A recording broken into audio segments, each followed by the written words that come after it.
When we're young, we have an amazing, positive outlook about how great life is going to be, but somewhere along the line, we forget to dream and end up settling. Join Up Dots features amazing people who refuse to give up and chose to go after their dreams. This is your blueprint for greatness. So here's your host, live from the back of his garden in the UK, David Ralph. Yes, hello there everybody. How are we all? I hope you're all right. I'm really good. I've got a chap on today, and I'm going to be honest with you because I like to be honest. But I had him on recently. You haven't heard the episode, but we went through it and we recorded everything. And then when I put it into the editing, it didn't come out. So he's kind enough to come back for a second go. Even my wife doesn't come back for a second go, so I salute you, sir. So let me introduce you to him. He is officially the youngest person that I've had on the show, but wow, what an entrepreneur he is. When he was 12 years old, instead of asking for an Xbox or bike like most kids his age, he instead asked for a beehive. You see, he'd learnt about colony collapse disorder from a beekeeper and wanted to make a difference. And yes, he did grow up on a farm, but that is still something that, let's be honest, is a strange thing to ask for from even the most well-grounded and well-raised lad. So he started selling honey by the side of the road to raise money, and from that one beehive, our guest has created an industry that is now present across the United States of America. Like all the best ideas, it's a simple one. Having too much honey for his family to consume, he started experimenting with the substance by adding spices, and bam, he created Henry's Humdingers. But how did he do it? How did he at such an early age take on the business world and win? And what made him so caring to the plight of an insect that for many of us, we just flip away with our hands whenever they come near? Well, let's find out as we start joining up dots with the inspirational Henry Miller. How are you today, sir? I'm great. I'm just glad to be here.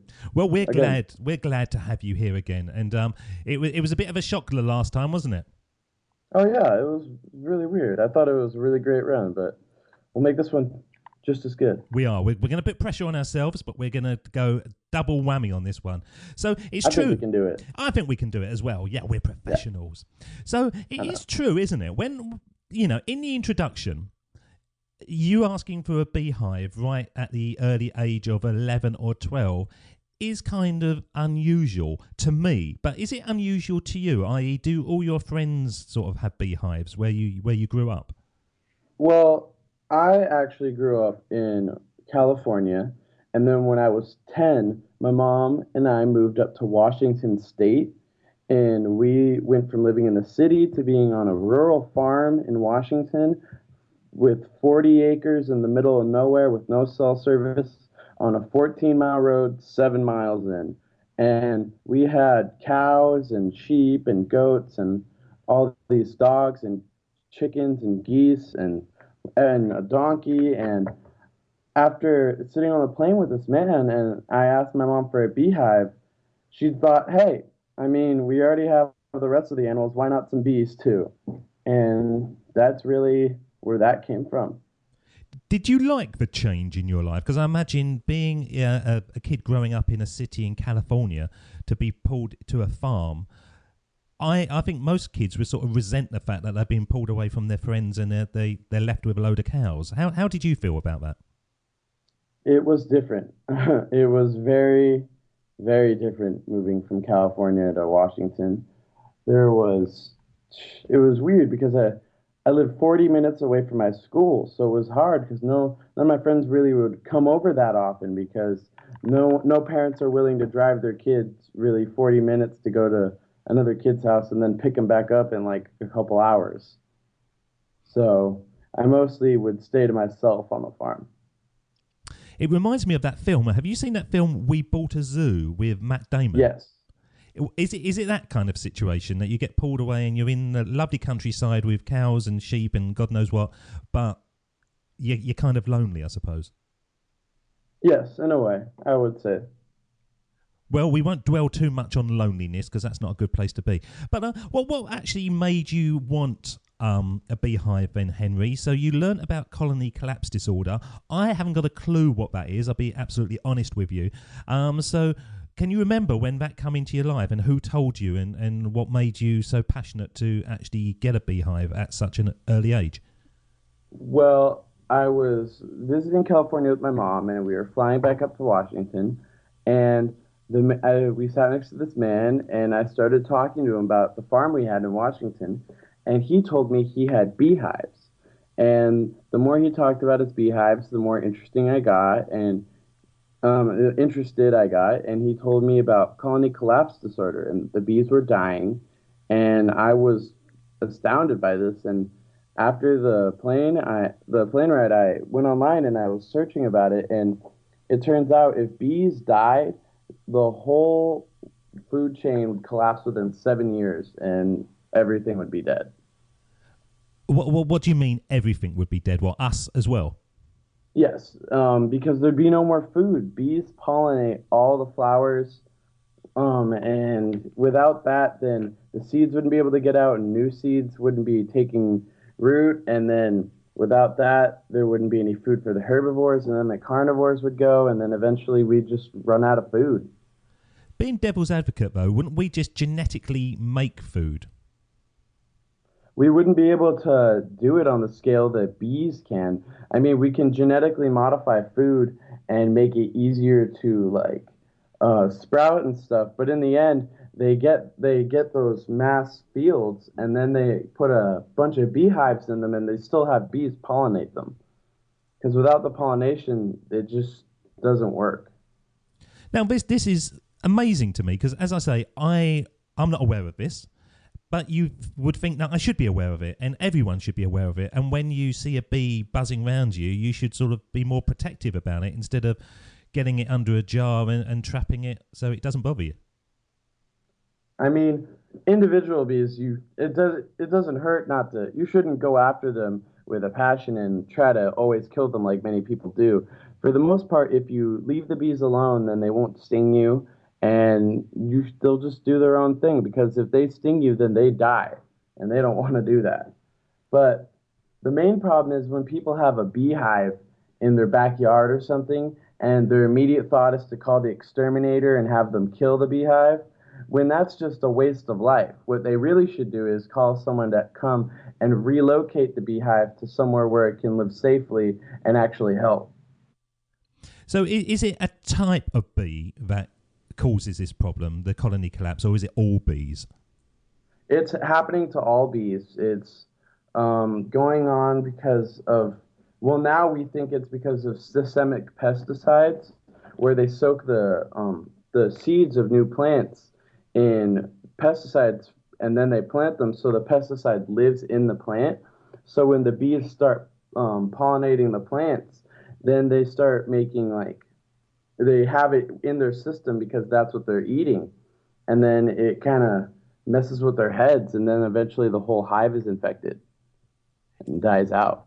Do you know, I could talk about this for the whole episode. I find it absolutely fascinating. And as I said earlier, I find it fascinating that we're not having this drummed into us, because we hear about global warming, we hear about all the other things that could affect us, but this is something that is affecting us and could really affect us quite easily.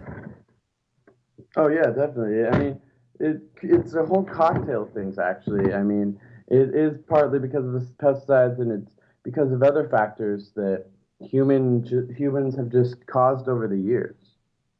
But it's definitely a major problem that the world should be focusing on.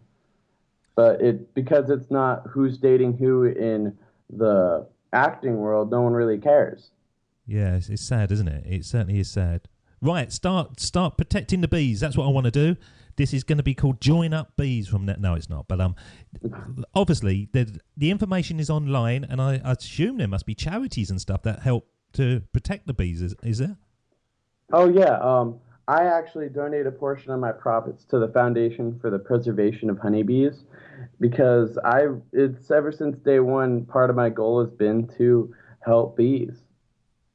Well, what I will do, I will put a link to that charity on the show notes for this episode. So if anybody is out there who feels passionate as well and wants to contribute, it doesn't have to be a lot of money. It can be any money that it makes a difference. Then you can go through the link on the show notes and make a difference. So, Henry, so you've got your hive now, and you are experimenting with looking after them. Was it sort of plain sailing? Do you just put up a hive and then suddenly you are flooded with honey, or do you have to do things first of all? Well, we had the same guy who was actually sitting next to me on the plane, and he gave me my first hive. And so we had the beehive, and it turns out we didn't need to do much upkeep at first because on the 40-acre farm, we were away from all commercial farming. We had a pond on the farm. So they had basically everything they needed, and they were flourishing like crazy. And then with a couple times a year, beehives will produce around 50 pounds of honey. Sorry, twice a year was that? 50 pounds of honey? Yes. So 100 pounds of honey a year? Yeah, it's ridiculous. And that's honey just they one make. hive? Yes. My God.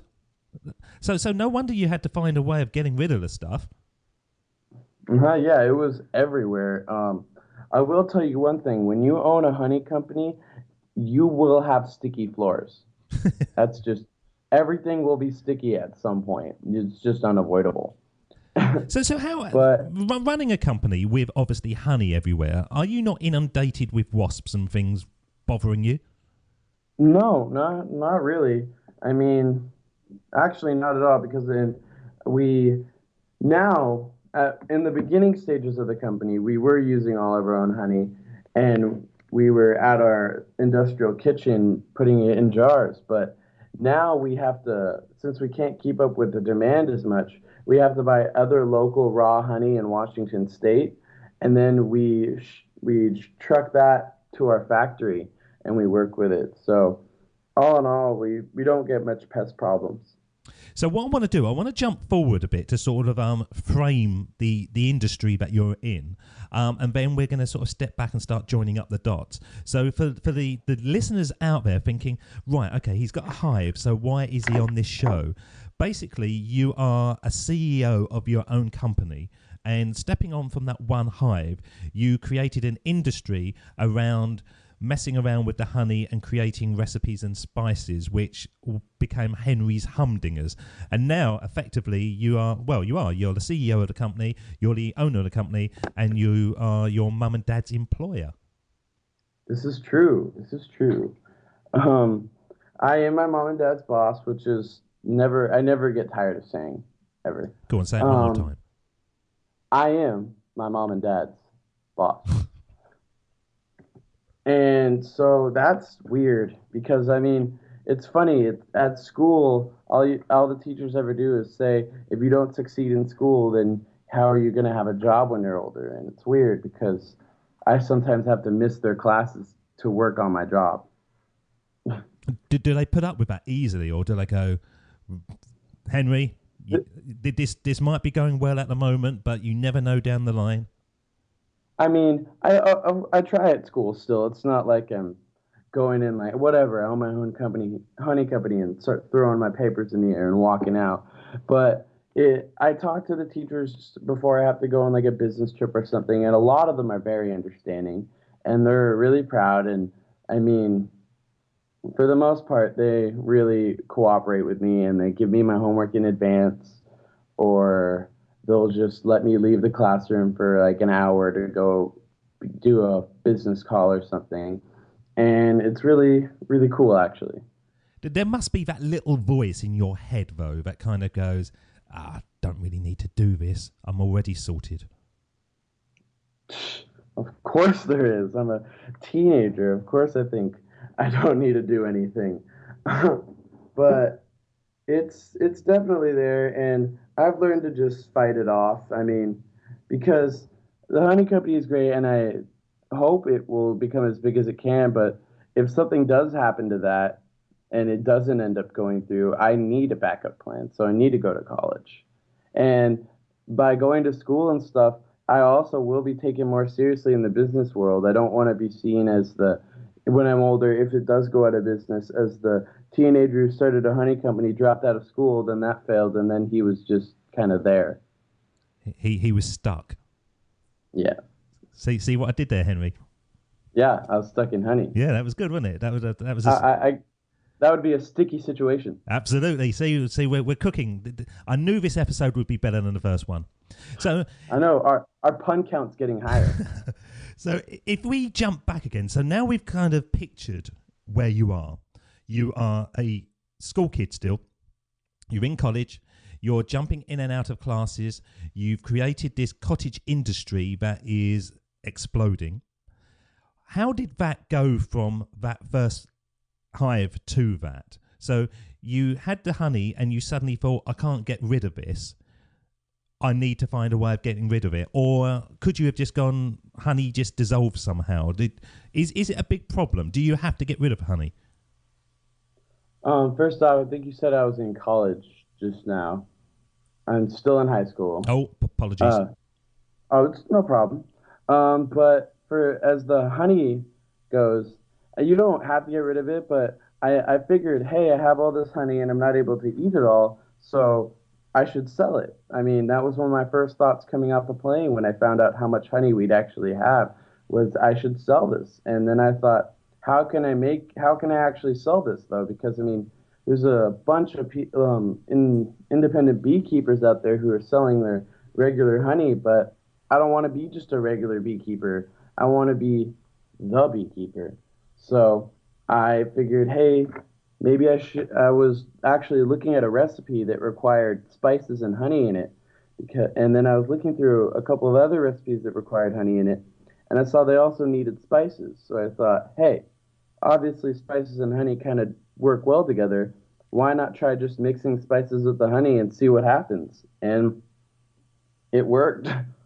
What makes your brain work this way, though? Because I wouldn't have been like that at all at your age, and probably even now I wouldn't be like that, to be able to sort of think around issues and create, because you created your own market. Have you always been like that? Before the honey came along, were you always sort of looking for angles to create some income for yourself? I don't know if it's so much figuring out ways of creating income as it is, I'm always about being different. I want to set myself apart from the crowd, and I've always been like that.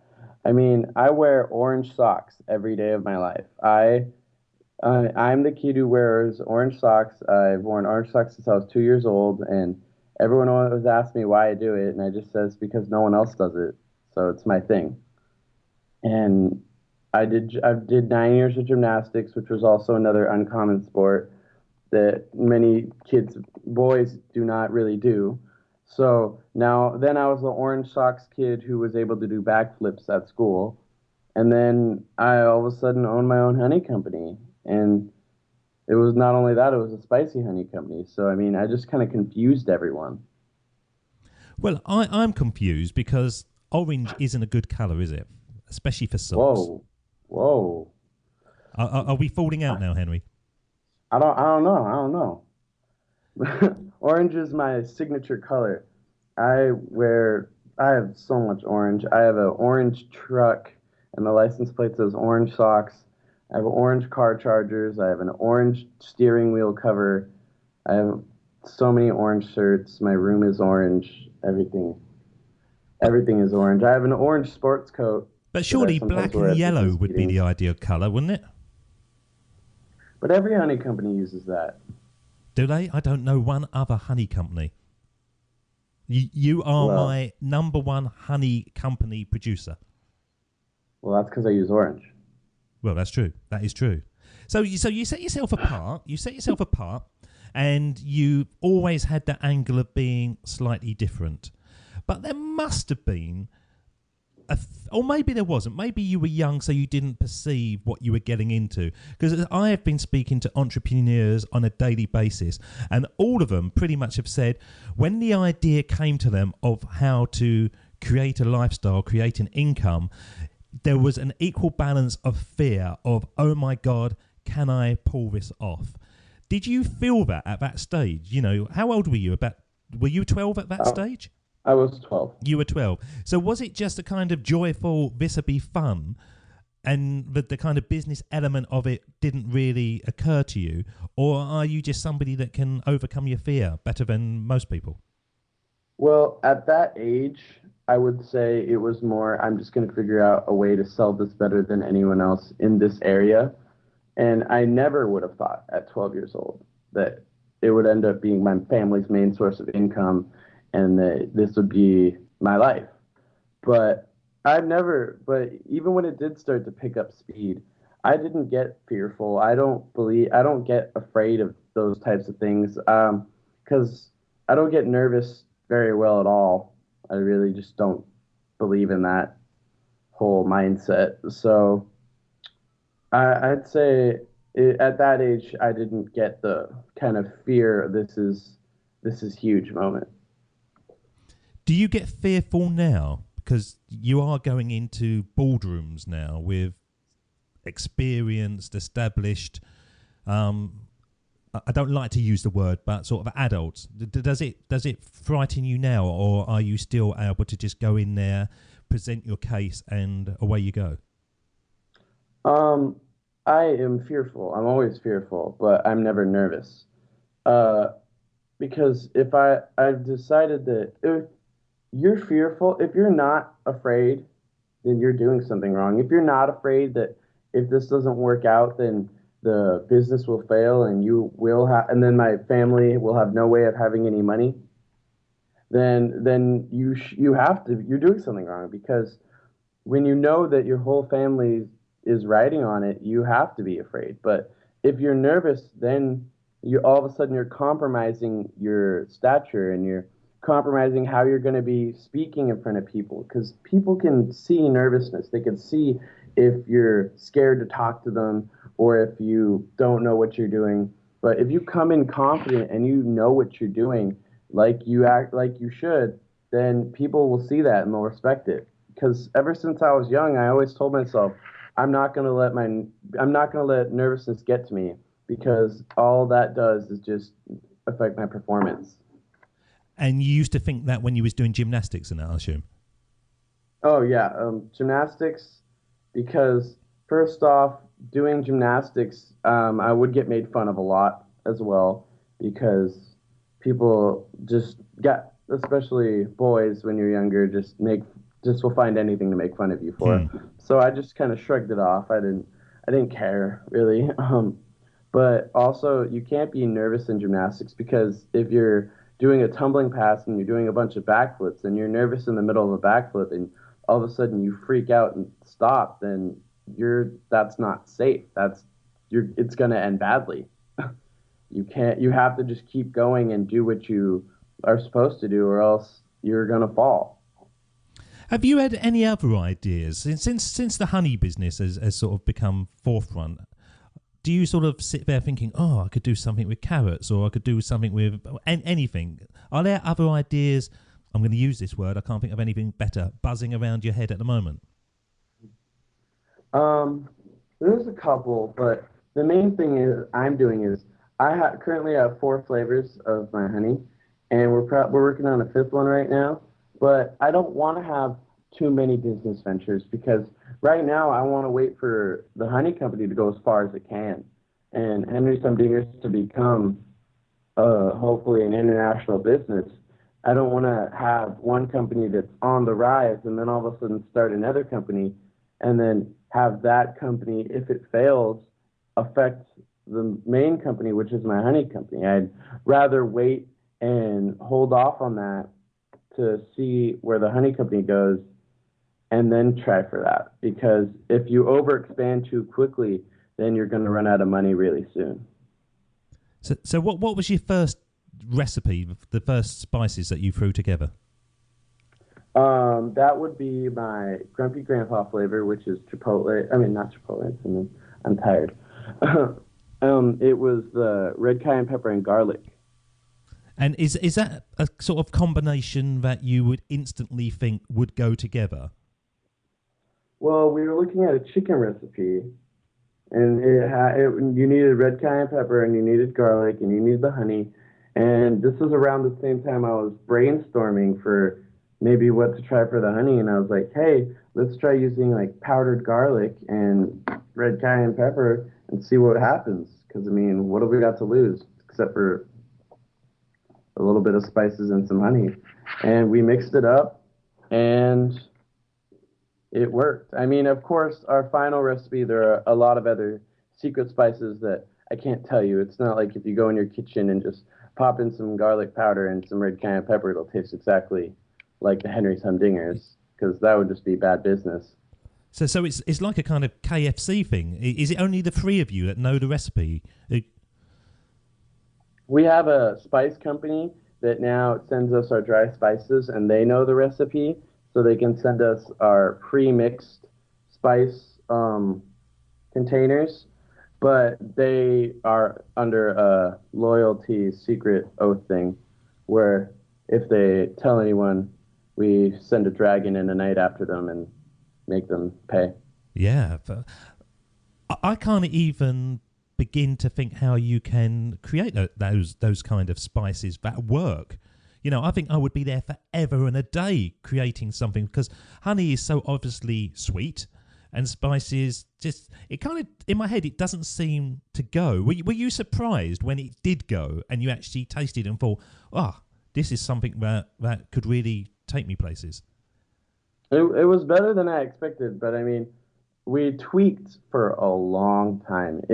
It's a grueling process, because you got to just try it, then taste it, then figure out what went wrong, then try it again, and it's not a short process. It's not like we figured it out in a day, because we wanted to make the product as good as it can be for the consumer, and that takes a long time because consumer can be really picky sometimes. So once we got that, it was, we decided, and we were tasting it and we thought it was great. We showed it to our friends and family and they liked it. And then all of a sudden we thought, hey, we should try selling this stuff on maybe a larger scale. And who were the first people that you sold it to? Was it a local shop or wider than that? At first we were selling it to like my aunt and uncle and my cousins, and then I made like kind of a science fair project type poster board and was standing on the side of the road with some jars of the honey in my bee suit, like my beekeeper costume, kind of like dancing around trying to get people to buy my honey outside of a local cheese shop. And that in Washington was not very fun due to the rain and the cold, I will tell you. Yeah. But then after that, we moved to a county fair, and that was all right. We got some interest, but the problem was at the county fair, people are looking for deep fried anything, and not exactly gourmet spicy honey. And so how did you overcome those sort of obstacles? Where was the first market that took you away from uncles and aunties and really into, yes, this is a business. Henry's Humdingers is now an official business. We went to a food exposition in Anaheim, California, and my parents actually had gone to one before that, but I was not able to go because you had to be 18 or older to go. So that didn't actually work out too well because, I mean, everyone wanted to see the kid whose face was on everything and who was the owner, but I wasn't allowed to go. But at our first huge one, the Anaheim one, out of the thousands of products there, we were named top 5 new products in the whole thing, and that was crazy. And then after that, a large food chain called Wegmans on the East Coast called us and asked us to be in their stores, and they have like 70 plus stores on the East Coast, and that was huge for us. Because I mean, before this, really, we'd just been selling to maybe a couple local shops or to our friends, and that really just took it to the next level for us. And how do you deal with that? How do you take things on to the next level without going, oh my God, I wasn't expecting this. Suddenly we've got to stock all this honey. We've got to produce it. We've got to buy it in from other places. How do you actually create that from your home? Did you bring in sort of business advisors, or did you do it all yourself? We did it. We jarred all the honey and we shipped it out because I mean, because we thought if we don't do this, then for the rest of our lives we'll be regretting not doing it. And if we do it and it doesn't work out, then at least we can say we tried.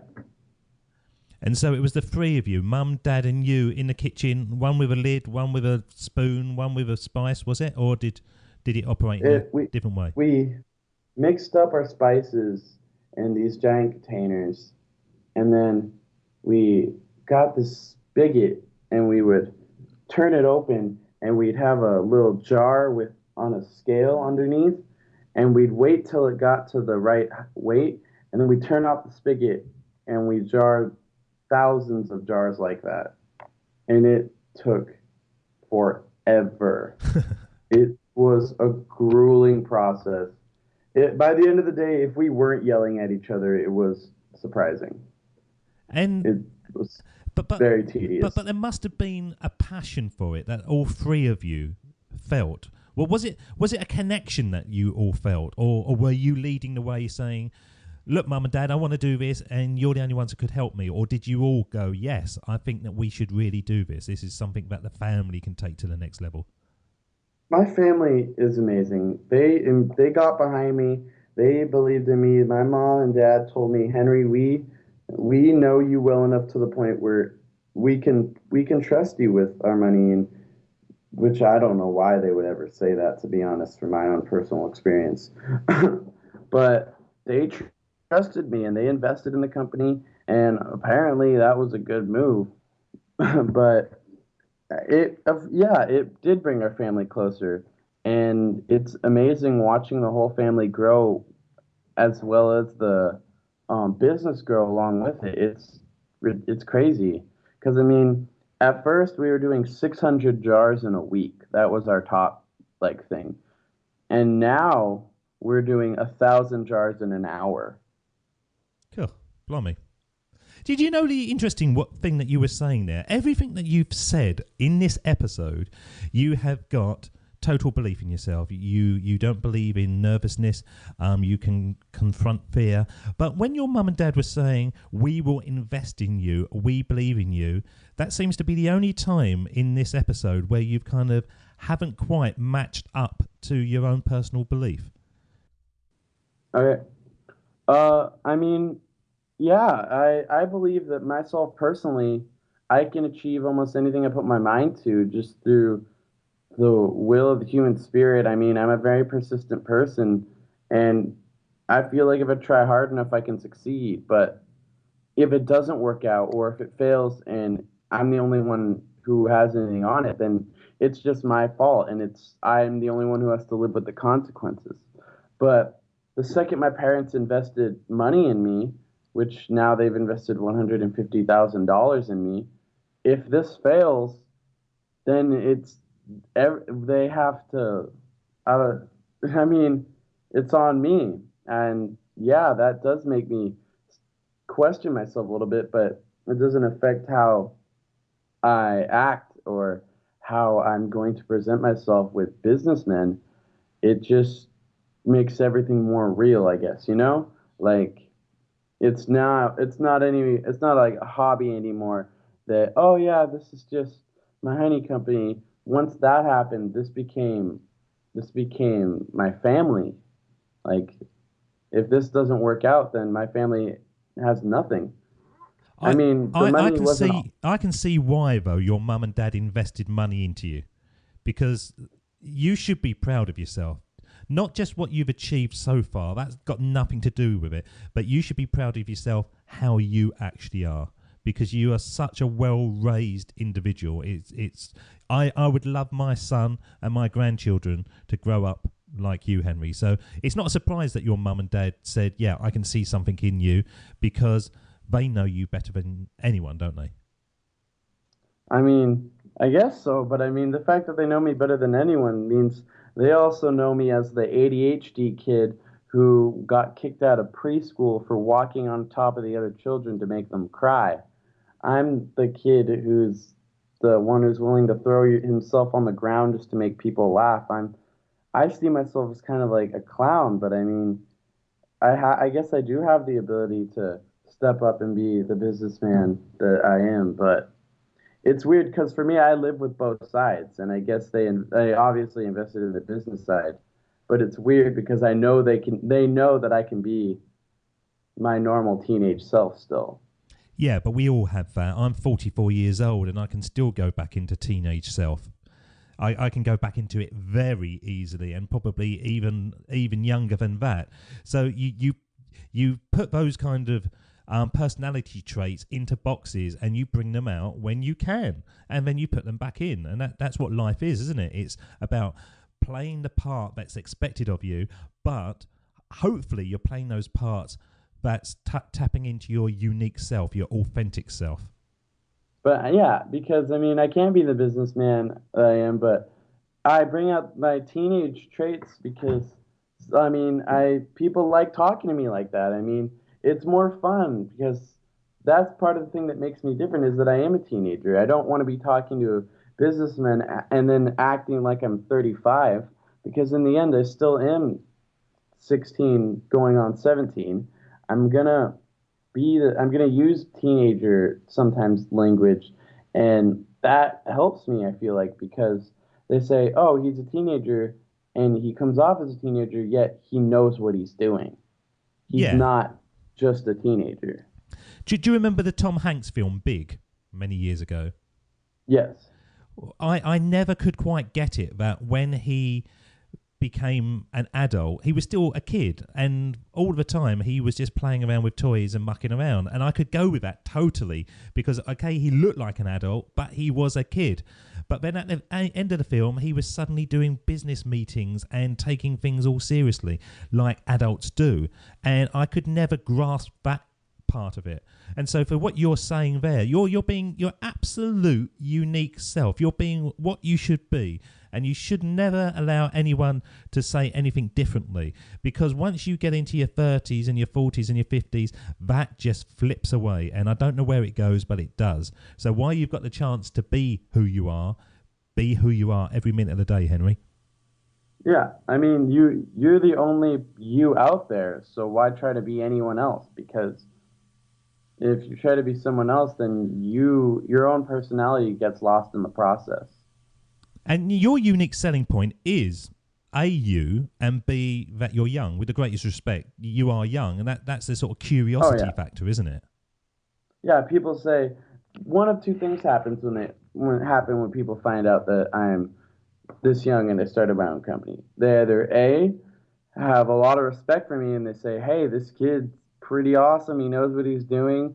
I respect that. Or B, they just automatically assume without even talking to me that I have no idea what I'm doing and that I'm a puppet for my parents and they're actually making all the decisions and I actually don't do anything. That obviously gets up your nose.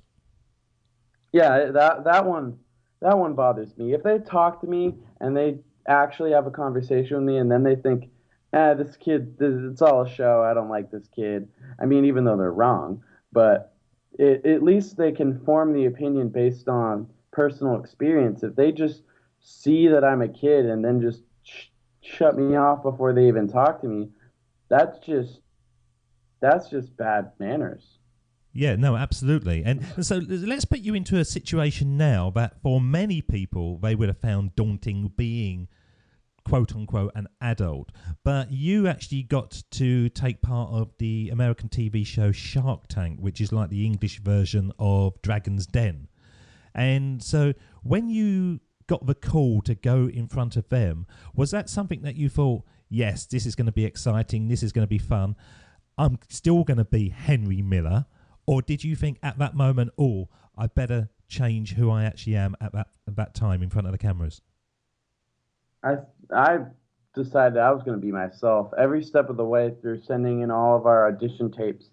Even though we found out 35,000 people audition each year and 125 get on, not for a second did I think, hey, maybe I should try to act different or something, because the second and I was myself every step of the way.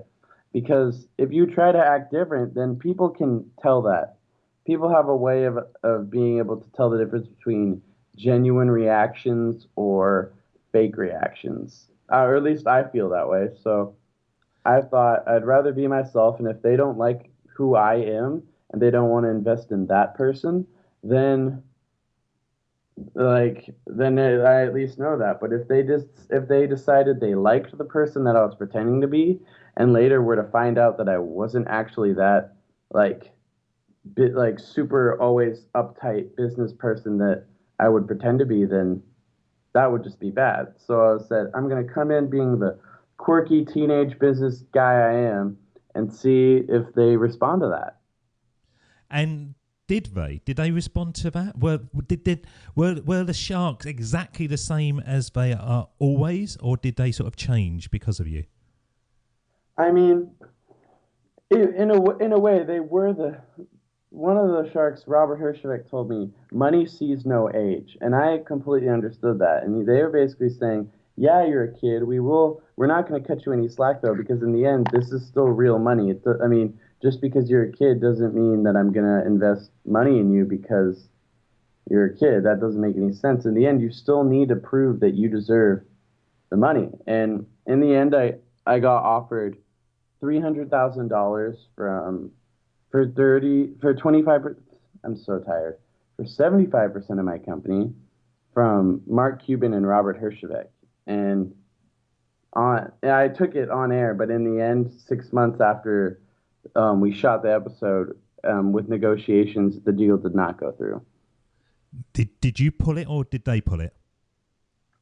It was kind of a mutual agreement. We decided that maybe this just wouldn't work out because Mark Cuban wanted to move the company to Dallas, Texas, and then I wouldn't have any real part of it. And when I was older, I wouldn't be on the board of executives.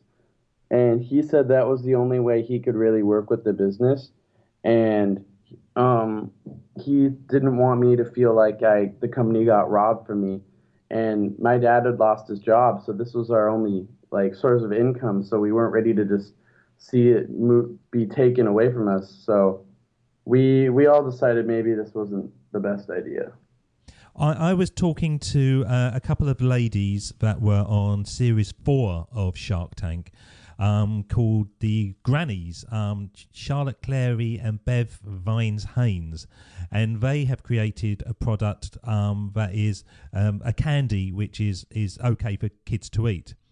And they went on Shark Tank and they were offered a deal, and they didn't take the deal, but they said really afterwards the publicity far exceeds what they would have got from the deal anyway. It was an absolute win-win.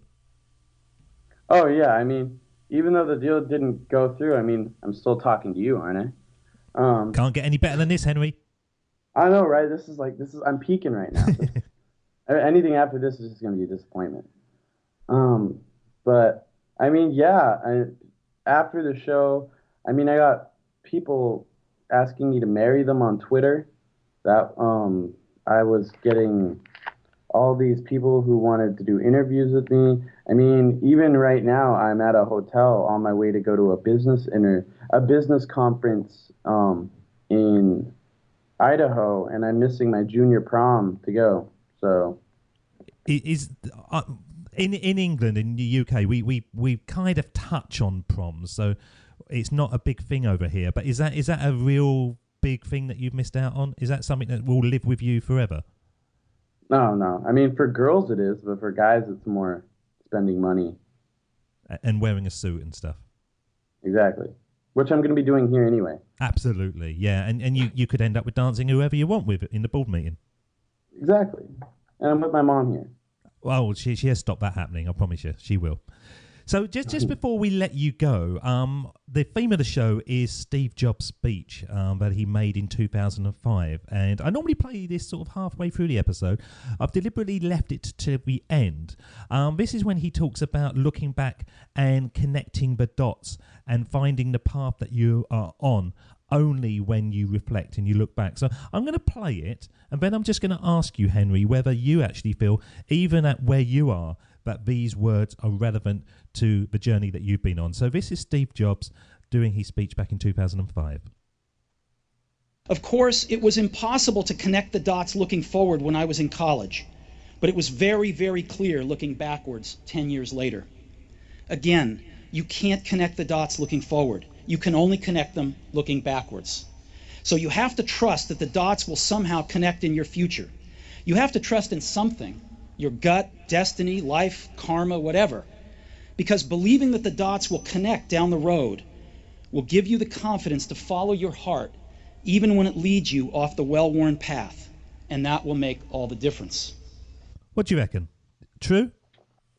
I feel that it's definitely true. I mean, as a young kid right now, I can look back and of course I see mistakes, but they're stupid little mistakes. I don't see any huge mistakes that I feel like will affect me when I'm older, but when I'm like 40, I don't want to have to look back and think, wow, I should have tried doing more with that honey company. I should have maybe gone to that business meeting instead of going over to my friend's house. But so I am trying to seize every opportunity I can because I don't want to regret anything when I'm older. And I feel like that's a lot of people play everything too safe. They think, why risk it? When in actuality, in about 20 years, they could be kicking themselves because they settled on life. I don't want to settle on life. I want to do everything that I want to do, and I want to become as successful and as happy as I feel like I can. So don't think that your dreams are stupid. You should go for them. I mean, the worst that could happen is that you fail, but I mean, at least I feel like failing at what you really want to do is better than not trying at all. Henry, I think they are the most powerful words that possibly anyone has said in any of the episodes, and it really is what I want from these shows. On a daily basis, I want people to realise that if they don't try, then ultimately they're the only ones who've been let down. You know, no one ever laughs at you for failing, but you got to get up and give it a go, don't you? Exactly. Well, it's been an absolute delight having you on the show for the second time, Henry. I think we've done a better job. No one heard the first one, but I just know this was a better one. It was more powerful. So I'd like to thank you so much for spending time with us again today, joining up those dots. And I really wish you the best of success with Henry's Humdingers and everything else that you go into, because I really am proud of speaking to you and saying that in some way I know you now, because I think you are going to be somebody that in the future we're all going to look back and go, blimey, do you remember that honey boy? Look where he is now. Probably knew Donald Trump or something. So please come back again when you have more dots to join up, because I believe the only way to build our futures is by connecting our pasts. Henry, thank you so much. Thanks for letting me come. It's been a pleasure. David doesn't want you to become a faded version of the brilliant self you were once to become. So he's put together an amazing guide for you called the 8 Pieces of Advice that every successful entrepreneur practices, including the 2 that changed his life. Head over to joinupdots.com to download this amazing guide for free, and we'll see you tomorrow on Join Up Dots.